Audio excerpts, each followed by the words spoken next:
Welcome to Lecture 5 for Chemistry 418, Radiochemistry. This lecture is on beta decay.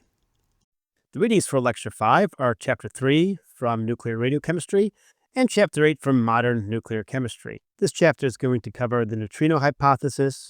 We're going to talk about equations that are used to derive the beta decay rate constants. We can use this information, since a rate constant can be measured, to understand some of the properties of the isotope undergoing decay. We're going to discuss comparative half-lives and show how these comparative half-lives can be used to experimentally assess this matrix element. We're going to discuss selection rules, which are based upon the spin and parity change from the parent to the progeny state. Then we're going to talk about different types of transitions. We'll show how these logft calculations from the comparative half-lives can be used to understand these transitions. In a similar way, hindrance factors can be used to group transitions for alpha decay. Okay, the majority of radioactive nuclei are outside the range of alpha decay. Beta decay is a dominant form of decay for radioactive isotopes. It was the second particle that was found from uranium decay, hence beta. It's a negative particle. It has a distribution of energies, unlike alpha, where you would see peaks. Beta decay energies would be a distribution. There's also another particle that's necessary to balance the spin, because there's a parent progeny, an electron. You need to account for a half integer spin somewhere. This is part of the driving factor for the neutrino hypothesis. In beta decay, the total mass remains unchanged, the A remains unchanged, but Z changes. For beta decay, electron capture, and positron decay, we get different changes in the Z. To review what we have already discussed in previous lectures, for beta decay, beta minus, where an electron is emitted, a neutron is converted to a proton. For electron capture and positron decay, an excess proton is converted to a neutron. So during the decay process, the progeny moves down the periodic table. Shown here are examples of the different types of beta decay. Again, this is a review. We discussed this in the first lecture. We have beta minus decay, where an excess neutron is converted to a proton. Electron capture, where an excess proton is converted into a neutron. And positron decay, where a positive electron, antimatter, is emitted, along with the conversion of an excess proton into a neutron. So both electron capture and positron decay move down the periodic table. The half-lives for these beta decay processes can vary from a few milliseconds to 10 to the 16th years. You can see that this is a little bit different than the range for alpha decay. On a subatomic level, we could think of beta decay involving a few mechanisms. For instance, here's a neutron that's composed of 1 up, 2 down quarks. It gets converted into a proton, where one of these down quarks gets converted to an up quark with the emission of some particles, electron, and the antineutron. For a complete picture with the weak nuclear force, the beta minus decay is actually through the emission of a W minus boson, where the positron decay is the W plus boson, and these bosons have some properties, and these bosons have integer spin properties and are force carriers. For the remainder of the course, we will ignore the contributions of beta decay from these W minus and W plus bosons.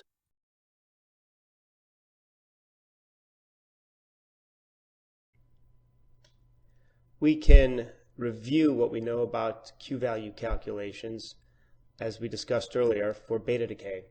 As an example, this is something we've already shown. We talk about the energy related from beta decay. So for emission of an electron, where we go from a Z to Z plus 1, the Q value is equal to the mass difference between the parent and the progeny, as listed here. And this is an example for the beta decay of sodium-24. We can also do the same thing for electron capture of sodium-22. And if we see here, the electron capture is just, again, the difference between the parent and the progeny. For positron decay, which we're not going to give an example of, but we've given an example earlier for the Q value, we need to include 2 electron mass.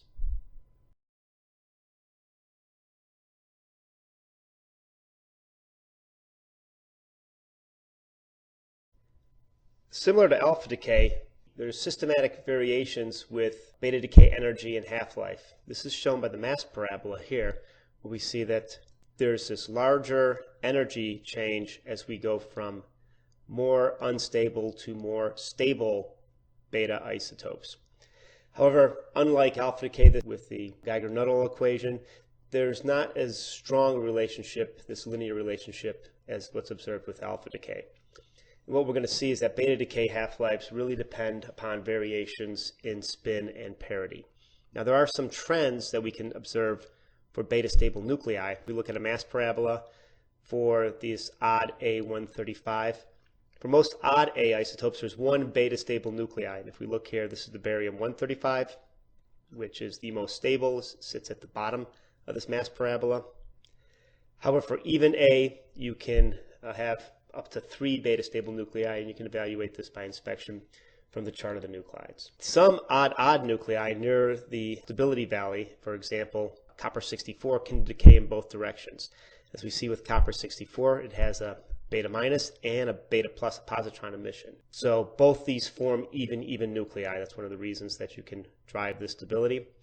And also, as we already discussed in the previous slide, beta particle energy is not discrete. There's a continuum of energy. And as we look here, you can find an electron emitted from the nucleus from a range of energies, and the same thing with the positron emitted from the nucleus for this copper-64 decay. This is unlike alpha decay, where you get very discrete energies.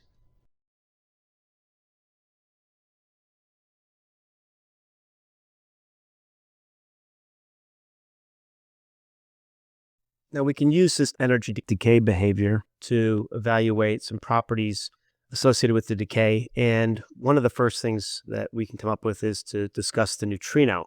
The neutrino solves some of the problems associated with beta minus decay. So there's a continuum of electron emission energies. Well, that means that the total energy must be the sum of a number of particles. Also, there's a zero charge problem. For instance, if I convert a neutron into a proton and an electron, I have charge balance. So whatever this particle is that is taking away some of the energy, so the electron that's emitted can have a range of energies. The non-electron particle cannot have a charge. It also has a very small mass, because we see that the electron energy that is emitted from beta decay can actually go up to the Q value. So when we say small mass, we also mean possibly no mass.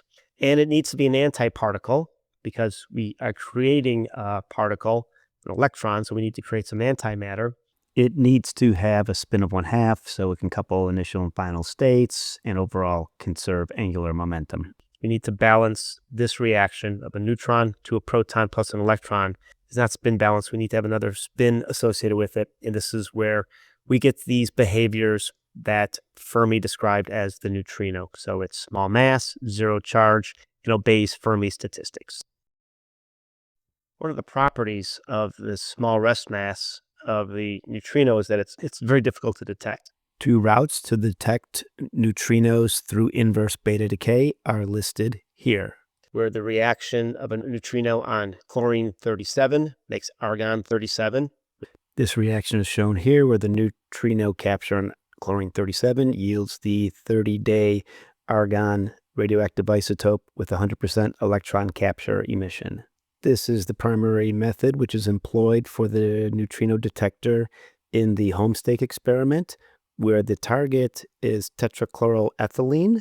And then after exposure to solar neutrinos over time, the tetrachloroethylene can be sparged and the noble gas argon-37 can be removed from the tetrachloroethylene and detected through its electron capture. This would indicate the presence of neutrinos that have resulted in the formation of the argon-37 through the inverse beta decay reaction. Now, antineutrinos are emitted in beta minus decay, and neutrinos, since it's matter, are emitted in positron decay, since positron is antimatter. And these neutrinos are created at the moment of emission. So the reaction here for a neutron going to a proton, an electron, and an antineutrino, and a proton going to a neutron, positron, and a neutrino. The spins of these neutrinos are involved in assigning decay, so they can have either spin up or spin down property. The electron and neutrino spin can be aligned or anti-aligned during decay. So if they're aligned, if they're parallel, the spins will sum up. The spin change will be on the order of 1, either +1 or -1. If they're anti-parallel, they cancel, the spin change will be 0. So there's two possible alignments for creative spins. One is Fermi, where the spin change is 0. These are dominant at low A isotopes. And Gamow-Teller, where the spin change is 1. And these tend to be observed at higher A. If we examine low A isotopes, the number of protons is approximately equal to the number of neutrons. So if I swap a neutron to a proton state or a proton to a neutron state in the shell model, which we'll describe later, the occupied states are going to be about the same. The overall spin change will be 0. This isn't true for Gamow-Teller, where as I go higher in A, I tend to have more neutrons than protons. So if I take a neutron and convert it to a proton state, that spin change will be non-zero and it tend to be on the order of 1. Sources can have a mixture of Fermi and Gamow-Teller spins. These spin types can be used to define the decays. The positron, which is emitted during positron decay, was actually postulated before it was seen. In 1931, relativistic equations could be solved for electrons with positive energy states, so basically the opposite of an electron. What also is known is that pair production, in other words, the creation of a positron-electron pair, can be performed by a photon in a nuclear field. This is one way photons interact with matter. If you have a high enough photon energy, well above 1 MeV, you can actually create an electron-positron pair. The other thing that is known is that when a positron and electron interact, there's annihilation that occurs. So there's a conversion of mass to energy when they interact, is what's shown here. And we see two photons, 511 keV, are produced and going 180 degrees from each other. Also, unlike electron capture, there is no positron capture decay. This two photon with a half an MeV creation during positron annihilation is what's used in positron emission tomography to map out three-dimensionally images, which are often used in medical applications. Beta decay can be modeled based upon the weak force. So this weak interaction is what Fermi used, and he based it upon the electromagnetic theory for light emission. And fundamentally, you have fermions are interacting during the reaction. An example is shown here, example of a neutron going to a proton, electron, antineutrino. And this degree of interaction can actually be evaluated by something called the Fermi constant. And this Fermi constant, G, is something that's determined by experiment. And it plugs into an equation which is used to determine the emitted electron momentum range per unit time. This winds up being spectral information. So this allows one to take experimentally derived spectral information and use it to evaluate this M term here, the matrix element. And this matrix element's important because it connects the initial and final state, and that's really a way of describing decay, the half-life or the decay constant. So we're going to use the concept of this Fermi theory of beta decay to show how we can use experimental data to understand decay mechanisms and put those into selection rules. Now, this weak interaction equation that's shown here has a number of different components to it, and it gives a momentum spectrum, and we can convert this into an energy spectrum. Experimental data. Some of the terms that are involved with this is the electron wave function, shown here, the neutrino wave function, shown here, and if I take the square of the absolute value, use this to determine the probability of finding the electron and the neutrino at the nucleus. We also have something called the matrix element, which is shown here. This characterizes the transition from the initial to the final nuclear state. If I take the absolute value, the square of that, it's a measure of the overlap between the wave functions of the initial and final states. So from this equation, I can see that I can use the spectral shape, and here spectral momentum. And this is really experimental data. And information about the electron and neutrino wave function to determine something about this matrix element, which I can then use to understand half-life or decay constants. As we described earlier, all these models can be used to evaluate a transition probability, and this is called Fermi's golden rule. So we can treat the beta decay as a transition that depends upon the strength of coupling between the initials and final states. If that strength coupling is high, the transition probability is high. If it's low, the transition probability is low. So from Fermi's golden rule, we have this equation here where the decay constant is equal to 2 pi divided by h bar, this matrix element, and a density of states that are available to the system after transition. Higher the density of states, more states available, the higher the probability will be this transition. So this matrix element is just wave functions of the initial and final state, and this operator here, which couples the initial and final state. Fundamentally, the rate can be proportional to the strength of coupling between the initial and final states and includes this density of states.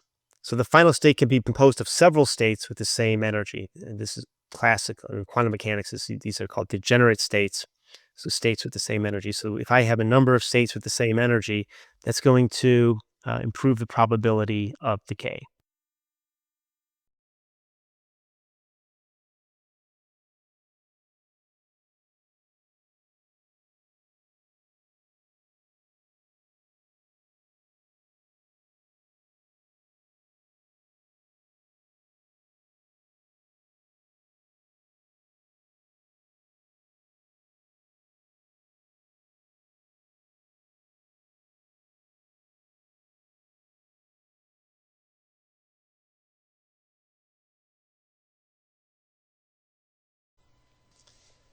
We can use this information to develop something called comparative half-lives. This is based upon the probability of an electron energy emission coupled with the spectrum and Coulomb correction. And we're going to call this Ft, or F naught T1 half. This is basically a comparative half-life for a transition, where our decay constant is equal to log 2 divided by 1 half is equal to K, our matrix element, and this F term. Our K term, well, that's a mixture of a number of constants and a Fermi term. And this F naught state is an integration of all the energy states that are possible for this decay.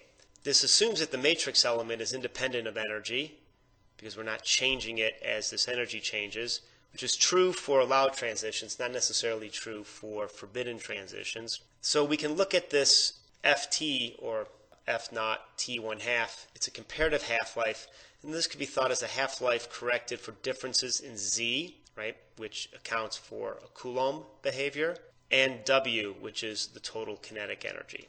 There's a rapid way for estimating Ft and energy. We will go over some equations that can be used to determine the log Ft for beta minus decay, positron decay, and electron capture. Additionally, there is a website where the URL is shown here from Brookhaven National Laboratory for inputting data and evaluating the log Ft values for the different beta decays.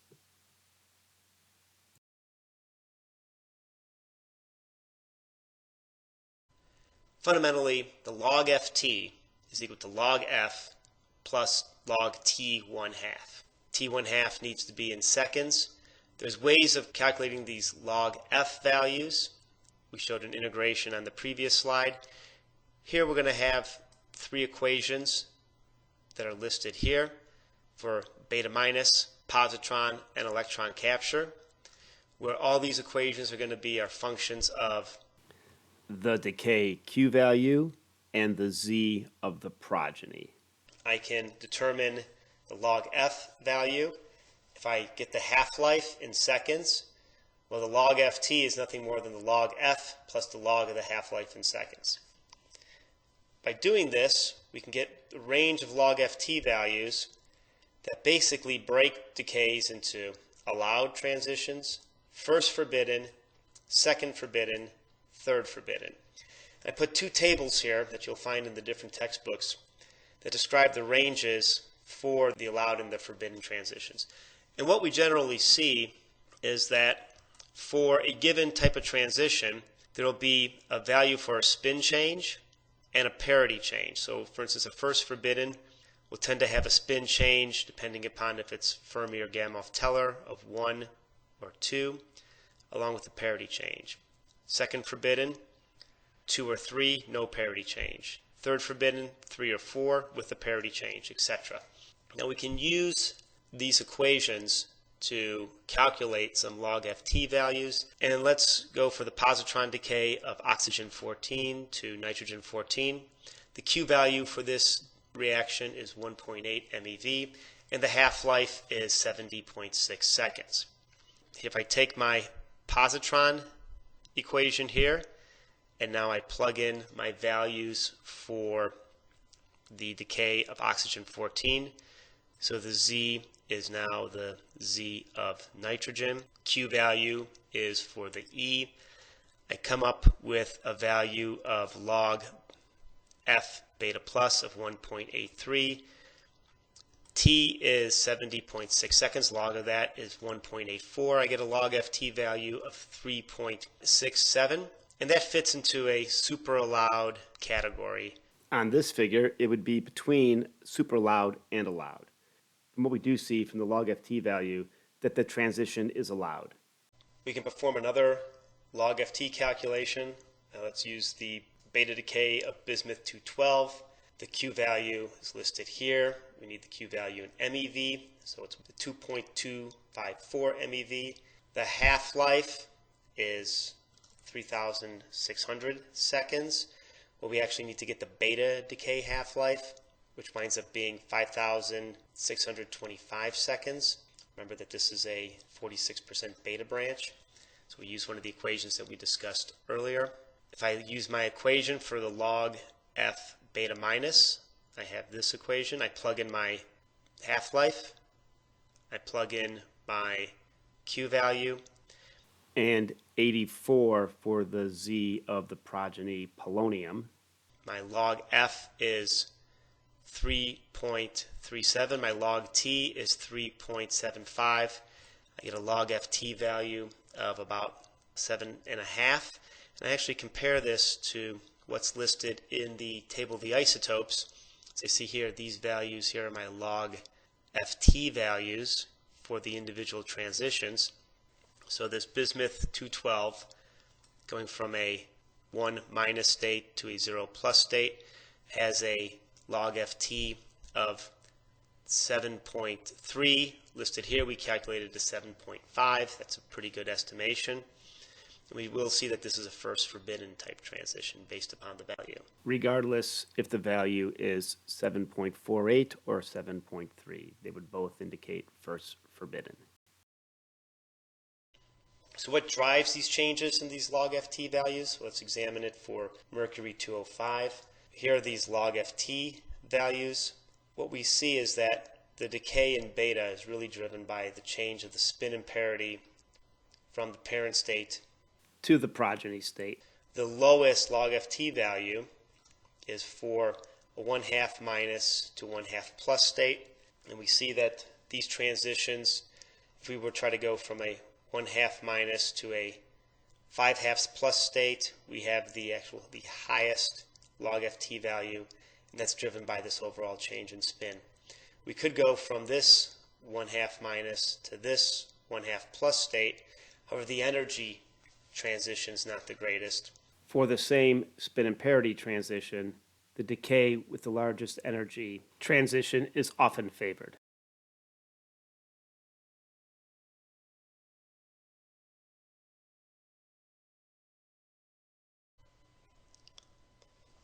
As a review of what we just gone over with the models, there are a few selection rules which are apparent in beta decay. One that's important is this Fermi or Gamow-Teller transition. So the overall spin change of being 0 Fermi or 1 Gamow-Teller. Those are your favored or allowed transitions. The Fermi occurs at low A and the Gamow-Teller occurs at higher A. This is driven by either the electron and neutrino either being parallel, which they will be the 1, or anti-parallel, in which they can be a 0 state. All transitions between states where the spin change is 0 or 1 and no parity change have allowed spectral shapes. Not all these transitions have similar FT values, however, we did show a table where there were differences for allowed transitions that were either allowed or super allowed. That's the genesis of these differences. Some of these relate to low Z beta emitters or mirror nuclei, but the assumption of approximately equal matrix elements between the initial and final state values for all transitions where the change of the spin is 0 or 1 without parity change is not 100% true. When a transition from initial to final state cannot take place through this S-wave transition, we get orbital angular momenta other than 0. So these L values are going to be associated with a given transition. They're going to be first forbidden, second forbidden, third forbidden, fourth forbidden type of transitions. We've gone through how we could actually use our FT values, something related to spectral shapes with the Curie plots, to see if the transitions are going to be allowed or not. If you remember when we calculated the logft value for the beta decay of bismuth 213, it fell in this value for first forbidden transitions. What we see with some of these trends, the degree of forbiddenness is actually related to whether or not we have a spin change, so this delta I, if it's 1 or 0, along with a parity change. So if you have a spin change listed here, 1 or 0 or 2, along with a parity change, those are going to be first forbidden. If our spin change is 2 or 3 with no parity change, that's going to be second forbidden. Third forbidden, spin change of 3 or 4, along with a parity change, and the fourth forbidden is listed here. Spin change of 4 or 5 with no parity change. As an example of this, a first forbidden transition is the decay of silver 111, where we see that we go from a 1/2 minus to a 1/2 plus. This logft value is 7.3, falls within here. Spin change 0, but there is the parity change, 1/2 minus to 1/2 plus. That'll fall into a first forbidden transition. Here's a list of radioactive isotopes with their transition classifications and the logft values. As you see, the vast majority which are allowed transitions, and then some first forbidden and very few higher forbidden transitions.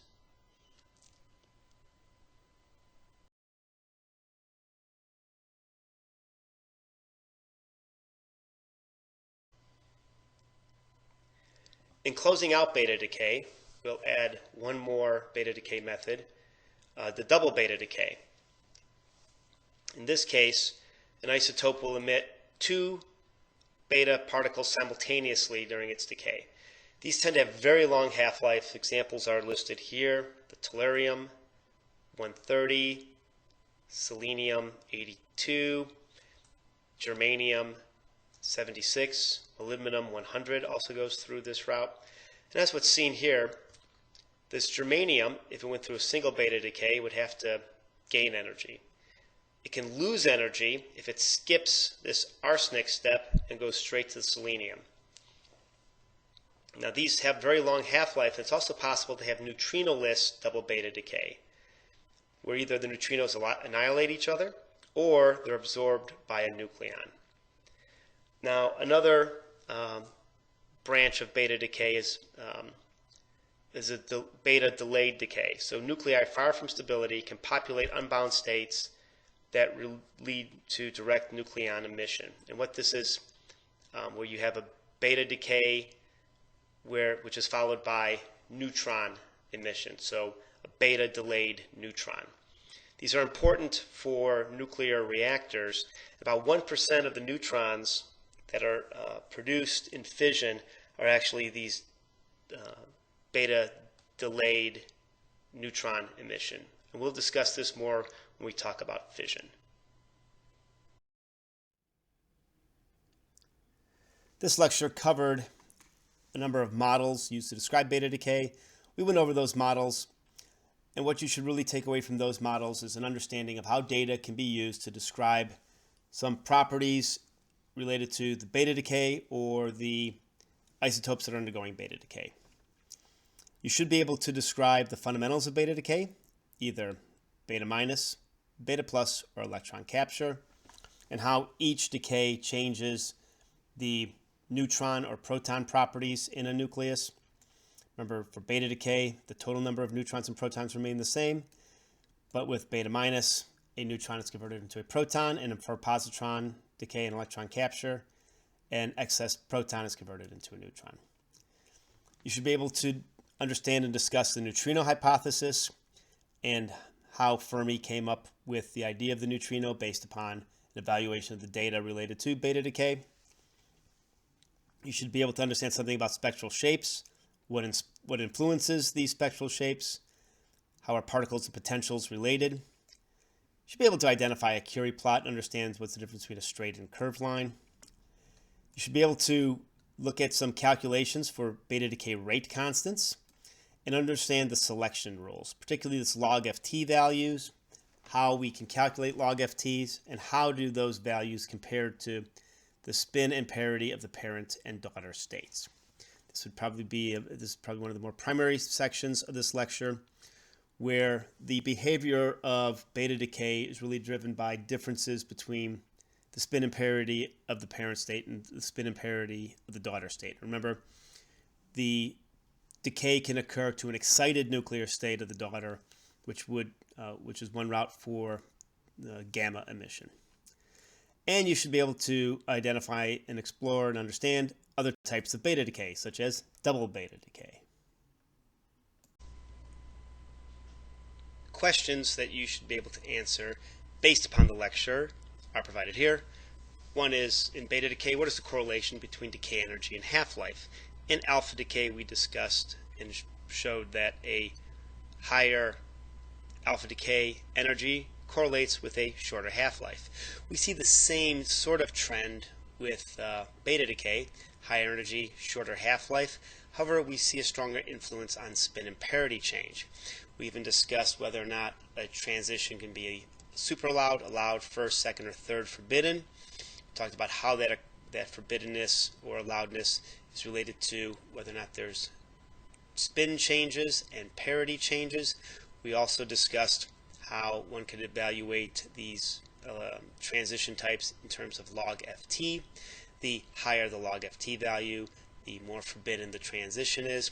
Again, the larger the spin changes, you tend to have more forbidden transitions. And transitions that incur a parity change tend to be forbidden, and they're odd forbidden, so first and third, if we had fifth, etc. What is the basis for the theory of the neutrino emission in beta decay? So this was developed by Enrico Fermi. There are 4 properties of the neutrino that account for beta decay. One is that the neutrino should have no charge. For instance, if we have a neutron going to a proton and an electron, this is charge balance. The particle that's produced, the neutrino, the little neutral particle, should have no charge. The particle should also have small mass. We see that the electron energy in beta decay goes all the way up to the Q value, so since there's 2 particles that are emitted, one of the particles can have all the energy. If there's another particle that comes out of this continuum, for instance the electron and the antineutrino, the energy would need to account for the mass of the antineutrino, and since the electron can go all the way up to the Q value, you could say, well, the neutrino should have no mass to account for the fact that the electron can consume all the energy even though another particle is being produced. The particle should also be an antiparticle. For instance, the neutrino, when we talk about the neutrino in beta decay, we're actually really talking about the antineutrino. If we have a proton and an electron produced, we need to produce an antimatter particle. That's the antineutrino. Conversely, if we talk about positron decay, where positron, which is antimatter, is produced, the neutrino is matter, so we talk about that's actually the neutrino. And also, this neutrino should have a spin of 1/2 and obey Fermi statistics. Since a transition where a neutron going to a proton plus an electron is not spin balanced, there's need for another fermion to account for a spin of 1/2 and balance the equation. So in beta decay, what are the 2 possible arrangements of spin? And basically what we're saying is, what are the spin properties of the resulting particles? Well, we talk about an electron and a neutrino. Both have spin 1/2. We just discussed this. If they're parallel, the overall spin change is 1, and if they're anti-parallel, the overall spin change is 0. So we can have this alignment that creates two possible spins. The 0 is Fermi spin, while the 1, where they're parallel arrangement and the spin is 1, that's Gamow-Teller. Fermi spins tend to dominate at low A numbers, and Gamow-Teller at higher A numbers. Other questions? For example, if we looked at a decay scheme, you should be able to understand why there are certain transitions. As an example, why is there no beta decay to the 2+ level in cerium-144? We see the decay of cerium-144 here. It's even 0+ state. It goes to either a ground state or an excited state of the daughter. And we see that it does not go to this 2+ state. Well, if we have 0+, it can either go to the 0- with just a parity change, or 1 spin change with a parity change. So going to that 2+ state is not particularly allowed. So again, we have the 0+ going to spin change of 0, spin change of 1, as opposed to a state with a spin change of 2. Okay, what is the difference in positron and electron emission spectra? A great example is shown here with copper 64. We see that the beta- particle, the overall energy is less than the positron. This has to do with the particle charge and the particle charge interaction with the nuclear charge. Fundamentally, the positron, positive, gets repelled by the positive charge of the nucleus and has more energy as it leaves the nucleus. What is Fermi's golden rule? Well, Fermi's golden rule is a model which is used to treat beta decay. It's used to evaluate the half-life of beta decay, and it's shown here, the equation. We have some constants. We have a density function here. Then we have this matrix. In this matrix, it treats beta decay as a transition from an initial to a final state, and this is your mixing matrix here to describe the decay constant, which is log2 divided by the half-life. And this coupling constant here describes the initial and final states. The stronger you have a coupling between the initial and final decay state, the shorter the half-life. Another interesting property of beta decay is the fundamental force that drives beta decay. Beta decay is an example of the weak force. There are 4 forces in nature. We discussed this in the first lecture. I'm certain you've had it in previous classes. Gravity, electromagnetic, weak force, which an example is beta decay, and those weak force where we have an example, a nucleon, a neutron going to a proton. So this is beta- decay. And you can imagine that on a subatomic level, here's a neutron which is composed of 2 down and an up quark, and during this decay, this down quark converts to an up quark, converting the neutron into a proton. That's an example of the weak force. And the strong force we'll discuss, or we've had discussed a little bit when we talked about nuclear properties. It's the force that keeps the nuclei together. We'll talk about this in a little bit more detail in the course. So what is the basis of Fermi's model for beta decay? It actually exploits some of this force. It's based upon electromagnetic theory for light emission. So Fermi took that fundamental theory, applied it to the weak force, to this beta decay, where he came up with something that describes populating certain energy densities is equal to some constants, the wave function of the electron, the wave function of the neutrino, this mixing matrix, and this Fermi constant, which he fundamentally replaced from the electromagnetic theory. So this was a fundamental equation brought in from another primary force, electromagnetic force, that was used to describe beta decay.